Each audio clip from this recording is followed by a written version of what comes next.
Good morning, everybody. So it's fine for me to finally be able to join you after some technical problem.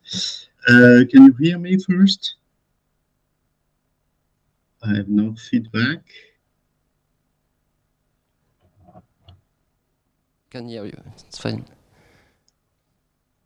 You can hear me. Okay, I cannot And hear. we can Okay. also see the slides. That's okay. Okay, so that's perfect. But do not hesitate to interrupt for question because I have no sound feedback, no obvious sound feedback. So we are here for 20 minutes or 25 minutes in order to tell you a little bit about the high field magnet development, or more especially resistive magnet development in Grenoble. So Grenoble is the place where you can find a lot of large infrastructure for research.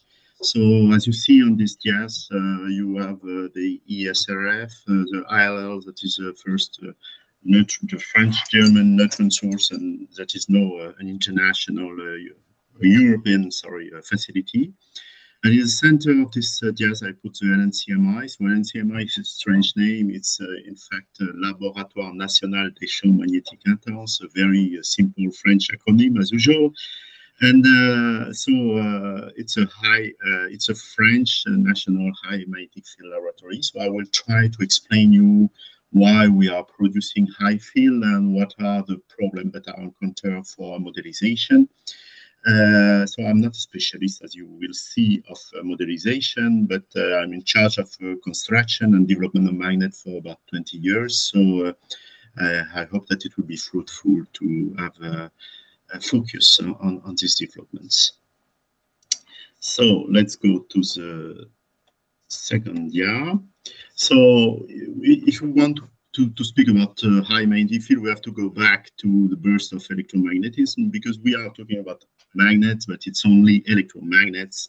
So in this frame, there are in fact two important dates for the development of high magnetic field. The first one, it's 2 centuries ago almost, and it comes from the discovery of Hans Christian Ørsted. So this is really the beginning of electromagnetism, as you know.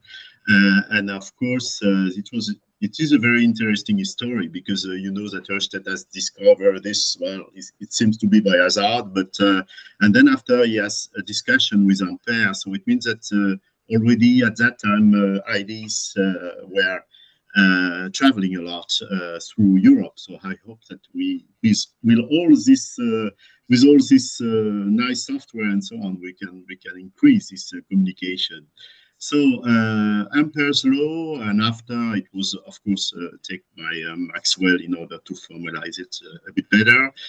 But it's the main law for us. So it means that B is proportional to current and number of terms, let's say. And the problems are Joule effect, of course, and electromagnetic forces. So when we are talking about high field, for example, 35 Tesla, we need, due to this two effect, we need 20 megawatts of electricity power, and we have a main constraint, Hooke stress, we say, about 350 megapascal. So this is huge for classical copper alloy, as we will see later on. Of course, there is a discovery that is very important for us, is the discovery of superconductivity 1 century after by Kamerlingh-Lowndes. And it can afford high magnetic fields at lower cost, but there are two main limitations. So it's only at low temperature, 4K, or let's say 1.8K to have more margin. And it works only for limited critical B. So it means that if you want to produce magnetic field beyond the state of the art of superconductivity, you need certainly copper alloys. So we call it also resistive coils. So it means that you need a lot of power, you need a lot of DC power. So it means that there is only about 10 laboratories worldwide because of high running costs. So, what is the limit between the use of superconductors and resistive coils? So it is represented on this slide with an increasing row representing increasing field. So let's start from the left. We have MRI machines. So most of them are 3 Tesla machines. Some of them are 5 Tesla now. It's really the superconductivity market. It's a main market for superconductivity. There are about it's about 40,000 machines in the world now. There is a new machine every year and so on. So it's really the main market. And then if we increase in the field, there is a very nice realization, as you know, in the sun, where you have a 27 kilometer of superconductors in the dipole configuration. The field is 8 Tesla, and niobium titanium is alloy that is used. Then you move to a very nice research project, so ITER, which can be one of the solutions for the energy in the future. And then you start to use niobium-13, and this is allowing to go to higher fields. Today, the field, I hope you can see my arrow, the higher field we can have with niobium-13 is 23.5. This is a world record magnet for a world record field for a commercial superconducting magnet, and it is based in the NMR Center, High Resolution NMR Center in Lyon. It has been constructed by Bruker, and to my knowledge, it's still one exemplar magnet. So the cost of it was of the order of 12 million euro. Why is it so expensive? Because we are really at the limit of what we can do with classical superconductors. It means low temperature superconductors. As you see in this graph, there is hope to use high temperature superconductors that were discovered in 1987. But there are ceramics, and it's very difficult to do cables starting from ceramics. So it means that up to now, field beyond 25 Tesla are obtained by resistive coils. So it means, as you see in the circles, that this is a mission of the high field laboratories, and you have different power installed through the world from 8 to 30 megawatt power installed for magnets, to power the magnets. There is a European initiatives, so there are several, in order to move the red line, which represent the frontier between the use of superconductors and a resistive magnet. For example, there is an initiative that is taken by the European Magnetic Field Laboratory network to construct a 40 Tesla hour superconducting magnet, at least to make the design study. There are also initiatives from the CERN in order to transfer the technology of superconductors to the industry. Okay, so let's go on concerning how it is distributed worldwide. So you see almost all the high field laboratories through the world, and the European one are grouped in the EMFL. That was first FP7 study, but is now a real structure. And it is a link between the different high field laboratories in Europe. So there are 2 laboratories for steady field and 2 places for pulsed field. And what is interesting on this data is now that EMFL was formerly FP7 project, but it has now a legal status which opened the participation of new countries. And the first country to join was UK, in fact. So UK joins officially the EMFL just before the Brexit, so in 2015. So we are very proud of this, and this is because there is a lot of UK users at the facilities. There are ongoing negotiations to enlarge this EMFL, so there are negotiations undergoing with other countries and other institutions that can join also. Just a split of the user of the facility. As you see, there's a lot of users coming to use the field at the different facilities. This is a split of the users of the LNCME, more especially. So it's about 700 projects, so for 7 years. So it's about 100 projects each year coming from different countries, as you can see on this image. So what are they doing? So here you see a representation of a high field magnet. So it gives you about the size of the magnets, 4 meter high. And this is a 36 Tesla magnet that is powered by 24 megawatt facility here at Grenoble. So people are coming from solid state physics to see properties of materials, so probe electronic and material properties, and also induce a new state of matter. This is a case of superconductivity, for example. So in the case of these people, they are needed. The highest field is needed in small diameter bore. But this is not the whole. There is a strong development of what I call magnetoscience. So it means magnetometallurgy, levitation, magnetohydrodynamics. And then you need less field, but you need it in more comfortable space. And then there is a third use of the high field. So it's funny, we put the experiment outside the magnets because we have a lot of people requesting for a test of machine, validation of satellite instrumentation, or ITER validation for French field. Okay, I just take an example of what can be done in the field before talking about the construction and the conception of the magnets. So what we have done the last year is to develop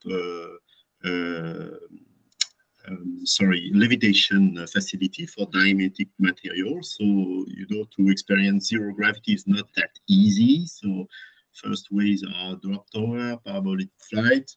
Unfortunately, the third solution is now not possible. And for the International Space Station, well, the future is not so clear. So the second way is to make to compensate gravity force by magnetic force. This is possible with every diamagnetic material. So, and you see here, depending on the susceptibilities, the gradients that are needed for each material. So H2 is very important for optimization of rockets. And then we had here at the LNCMI experience of levitation with hydrogen in order to optimize a question of evolution under zero gravity, which is not obvious. And these experiments has helped in order to work with a numerical model. Okay, so this was an example of successful application of high field, but let's go to the technology. What is inside these magnets? So on the right of the slide, you see housing, and it gives you the size of the magnets. And inside, you've got copper parts, which are cut into helices. So mainly two technology. For the outer magnet, you have this so-called bitter disk,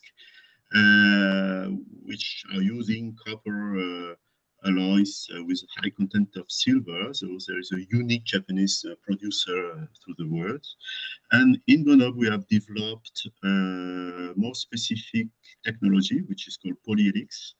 And we use, for material, we use copper law prepared by cold spray technology. So why we are developing this helix technology?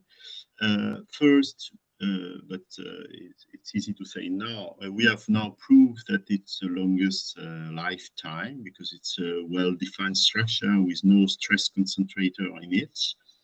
And what is very interesting is that you can play at will with the current distribution optimization in space. And so it means that you can tailor the field map as requested by the user. There is also a higher electrical continuity as compared to the beta technology. So it means that with this technology, it's possible to develop a gradient magnet, so for levitation, the example I gave you, and also to have more stable magnet, which is very important for spectroscopy method like NMR or infrared spectroscopy, where you need a very fine stability on long duration run.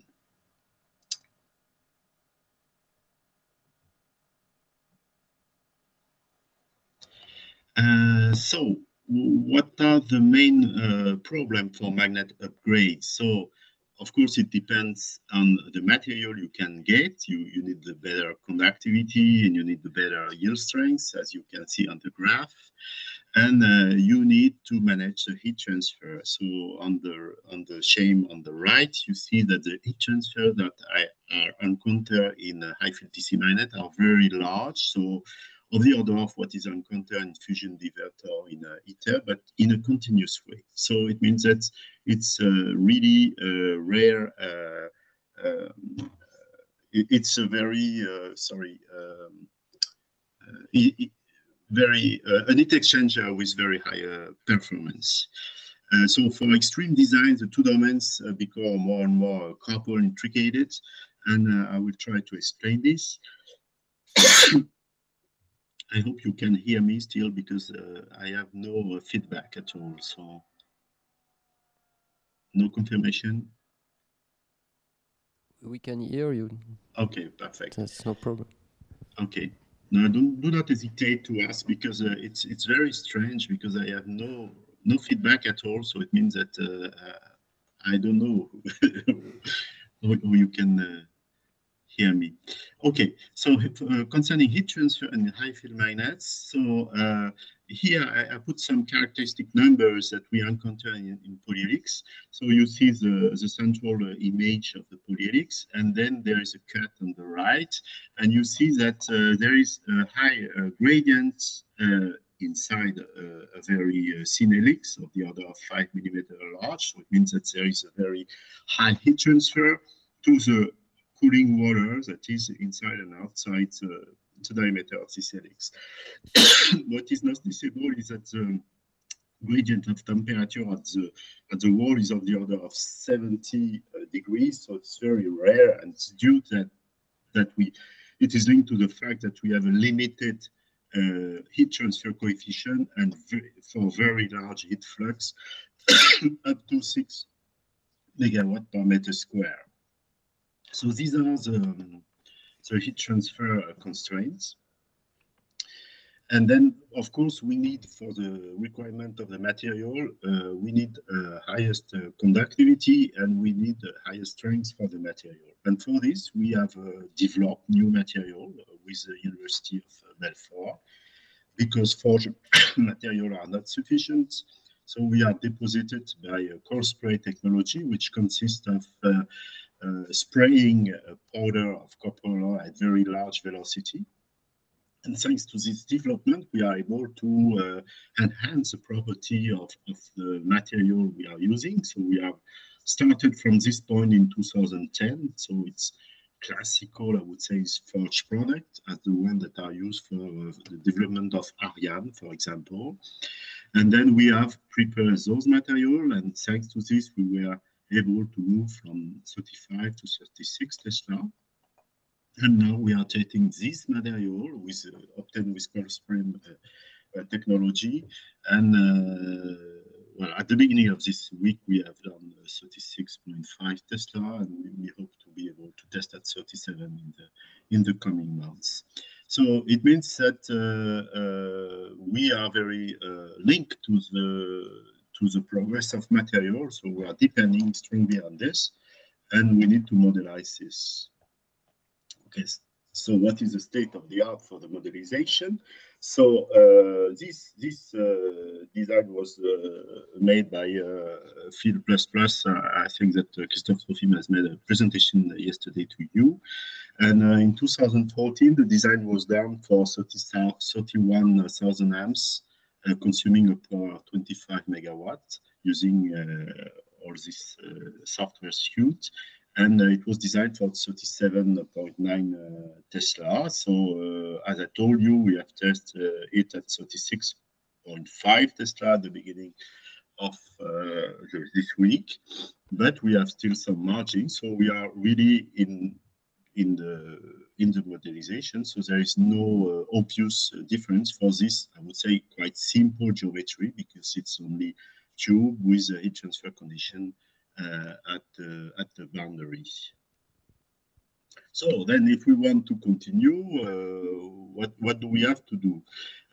As you see on this slide, we are increasing the field, but we are working at a constant power. So it means that this is an asymptotic development, and we are now here, and we hope to be able to reach this value. But after that, we have to increase the power or to develop, as we are doing now, hybrid magnets, which is a combination of superconductors and resistive magnet, but I will not speak in detail of this, it will be too long.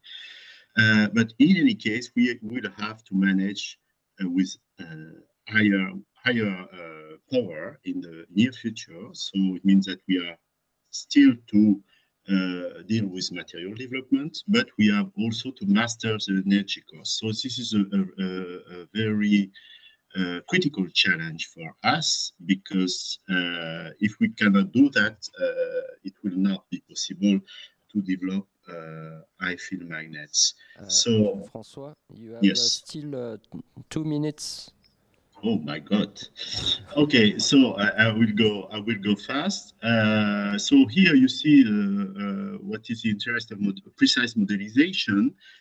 If we make a gain of 5% on copper conductivity, or it's equivalent to have a gain of 12 degrees on the mean service temperature, the economy is about 700 megawatts per year, because our consumption of energy per year is 14 gigawatt.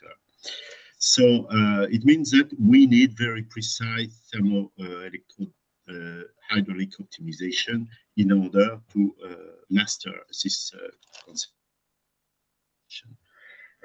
This is not so obvious, because we have to move to complex geometry, as you can see on this image. So we need a double experimental and numerical approach.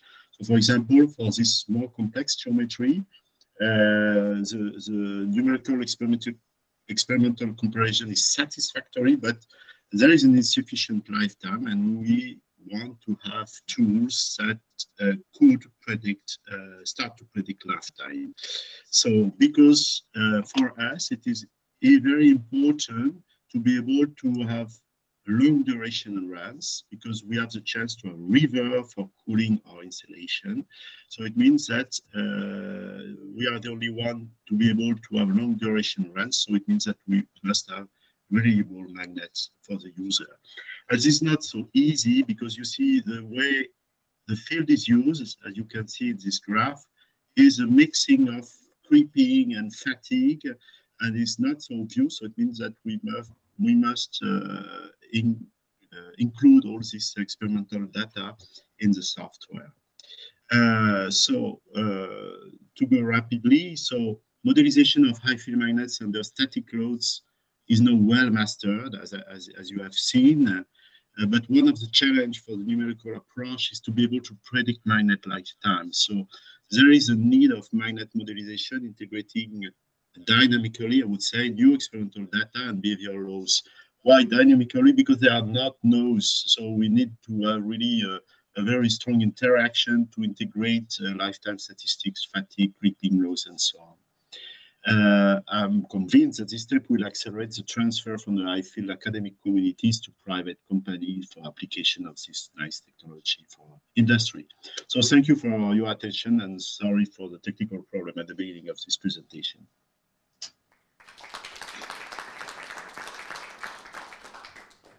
Thank you, François. So any questions?